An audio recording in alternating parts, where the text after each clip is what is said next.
日はね、お母さんにね、バイクを買ってもらったんだ。見てこのバイク。パナソニックナテーショナルっていうバイクをね、買ってもらった。これね、まだ増えて入れちゃダメなんだよ。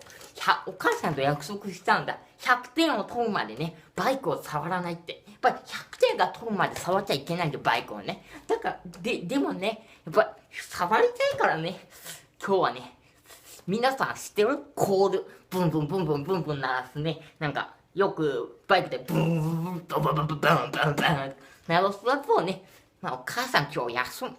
会社に行ってるからね、ちょっとだけ触りたいと思うよ。それをやっておこう。いくよ。見て、このちょっと、見て、今日バイク紹介するから。見て、これ、ほら、ここ回るんだ。ここになんかスイッチみたいなのがあるんだ。すごいよ。で、すごいネジとかがあるね。